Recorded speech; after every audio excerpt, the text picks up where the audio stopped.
Good day, everybody. I'm Fitz, Stam Scribe, Soul Scribe, and today I bring you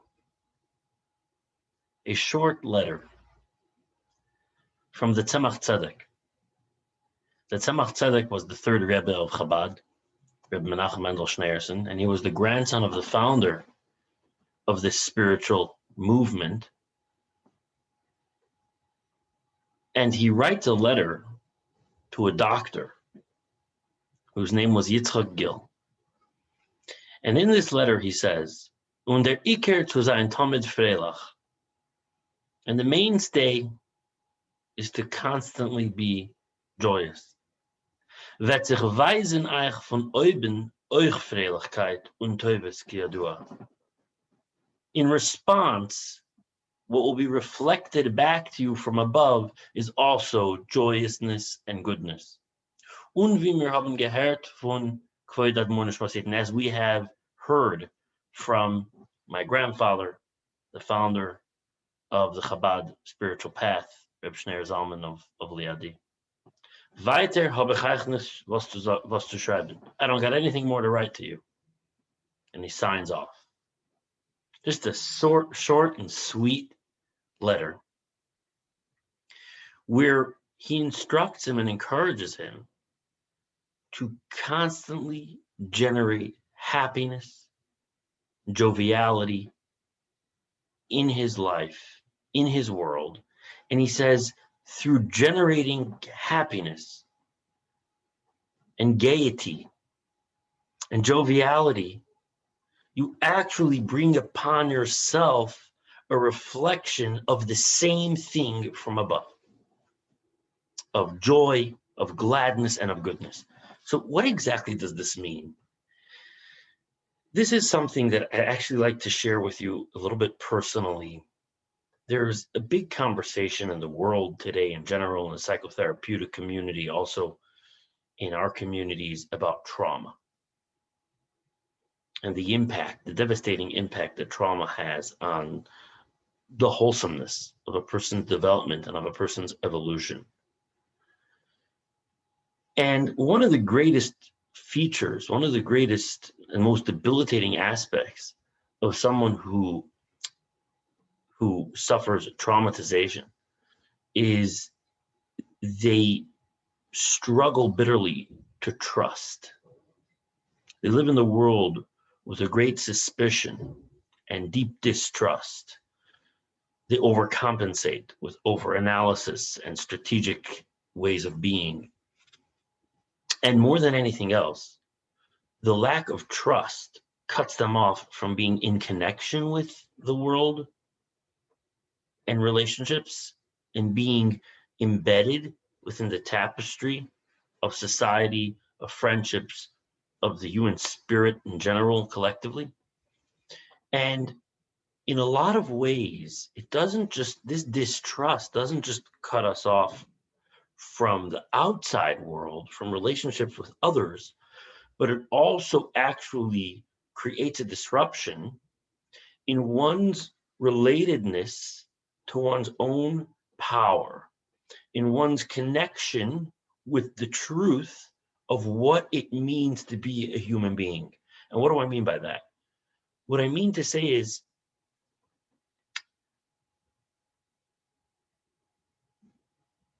so often people who are traumatized or have been through traumatization and are recovering, maybe they're trying to recover in psychotherapy, maybe they're in 12-step programs, maybe they whatever it is that they're doing to try and recover the self, that sense of integrity, that sense of wholesomeness, that sense of beingness, that sense of core validity. So oftentimes they'll hear something that in fact is an empowerment. In fact, it speaks to the power that they have and the power that they are, but they hear blame. They hear fault. So, for example, years ago, when I myself was working on healing from different traumatizing experiences that I had had in my life, if I would hear such a teaching, I would hear blame and fault. I would hear the Rebbe saying, you know something? It's all up to you. It's all up to you. You're pretty. If you're dealing with unwanted circumstances in your life and in your world, that's your fault. If you would just be happy, you would bring upon yourself all kinds of happiness. So I would hear it from this prism of distrust, from this prism of suspicion, from this prism that the world is not safe for me, from this prism that I'm not seen. These are all kind of the colors of the trauma rainbow. So basically, I would hear the teaching like this, with a finger wagging at me. That's just how I would hear it, and I would consider that toxic and not helpful. But throughout my journey, as I've healed more and more deeply, and as I continue to grow spiritually and psychologically and in every which way, thank God, I've arrived at a new place, and I now have a new capacity to hear what's being said. And what I actually hear is being said is that the Rebbe is distinguishing that to be a human being is actually to be like a space where all the levers and buttons of the cosmos and of the consciousness in general are held. You see, most people live as if they are the victims and at the effect of reality outside of them. Like there's the self and there's reality somewhere out there, two separate points, and they need to contend with surviving the harshnesses of reality. And they need to figure out how to avoid being victimized. And this is an orientation. This is a frame of reference that they're living inside of. When the Rebbe is saying this teaching that he received from his grandfather, the Alter Rebbe, and the Alter Rebbe received it from the Maggid, and this is really a fundamental teaching of the Hasidic masters, what they're saying is not, it's your fault. What they're saying is not, you are to blame. No. They're actually attempting to expand our awareness and our conception of what does it mean to be a human being in this world? What does it mean to be alive? There's an illusion that what it means is to be separate from the totality of existence, separate from this so-called thing called reality, and therefore at the effect of it, at the mercy of it, and therefore life becomes one ongoing survival attempt. And what they're saying is, hang on a second, that's an illusion.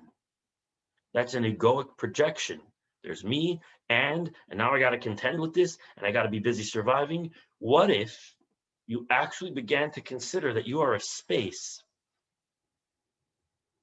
You are a space, and you actually have the capacity to like constitute or configure the space that you are. And as you go ahead and consciously choose a particular configuration, in this case, he's talking about happiness. If you go ahead and consciously choose to configure and constitute yourself in a way of happiness, in a way of joviality, then you actually create a ripple. You actually create a vibration that emits out throughout all of consciousness and throughout all of reality, which then has a feedback.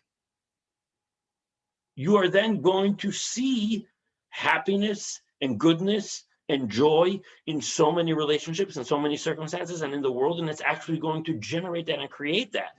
So when a person is steeped in trauma and distrust, what they hear is blame, guilt, and shame. But that's not at all what the Rebbes are saying.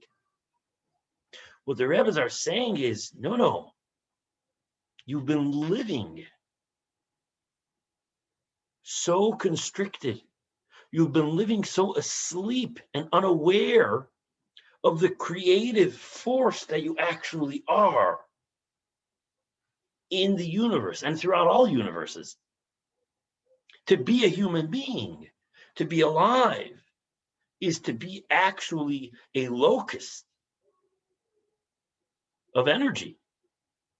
And you get to choose to configure yourself in a particular way, and know that just like if you throw a pebble into a river, all of a sudden there's ripples that go throughout the entire river. The entire river responds to this pebble having been thrown in the same way, through you going ahead and choosing a way of being, joy, happiness, ecstasy, joviality, positivity, through you choosing that as a way of being intentionally. Oof, you actually create a ripple and a vibration of that throughout all of consciousness, throughout all of the cosmos, and then you are going to experience that feedback in return. That is super, super, super powerful to begin to consider, that we actually can intentionally choose to leverage being alive itself, and to leverage our consciousness and our awareness, configure it, constitute it in a particular way, and through that actually create ripples, vibrations, impact, effects that are going to be experienced back by us. Wow. So I just wanted to distinguish that, because this is the classic kind of a teaching that when a person is in a place of darkness, a place of traumatization, a place of distrust, a place of disintegration in the self, this can be heard as abusive. This can be heard as shaming. This can be heard as denigrating, as fault finding, as blaming. And that's kind of how something can be heard in the domain of klipa, in the domain of darkness, in the domain of separation, in the domain of disintegration and destruction. And I'm grateful to now get to experience the same exact teaching in the domain of kedusha, in the domain of the light, in the domain of wholeness, in the domain of integrity, in the domain of completion. And it's so joyful to discover the self as not separated from, and therefore at the effect of, circumstances and reality, but actually at the center of it, And through configuring myself in a certain way, and through choosing joy and choosing love, I actually send a signal out throughout all of existence. And it creates that. So in that place, we begin to discover not that reality or existence, that I'm a victim of it or at the effect of it, but to the contrary, it is at my mercy. It is at my disposal. I get to imprint my state of being onto it. I get to live creatively. I get to make up and to choose radically who I want to be. I want to be joyful. I want to be positive. I want to be goodness. I want to be happiness. And know that in that radical choice, I actually send a signal out and a vibration and a ripple throughout all consciousness, throughout all cosmos, throughout all of existence, to the point that that is what then gets reflected back to me. That's what I begin to experience in the world. That's what I begin to see everywhere. And that's the life that I begin to live. And this is a central Hasidic teaching. So it's not about blame, shame, or anything like that. It's actually about coming into awareness of ourselves as a creative force, as one with the source of existence, and being filled with the power, with the levers, with the buttons to create cosmic shifts and to actually create the experience that we're living into. Wow. So I love you all. Thank you for receiving this. If you'd love to be in a conversation, for creating your state of being and sending out those signals and creating those ripples throughout your experience and throughout your world, creating results. please be in touch. And if you're someone who is in a state of trauma or recovering from trauma, know that you are loved and that you're in God's hands, as we are all.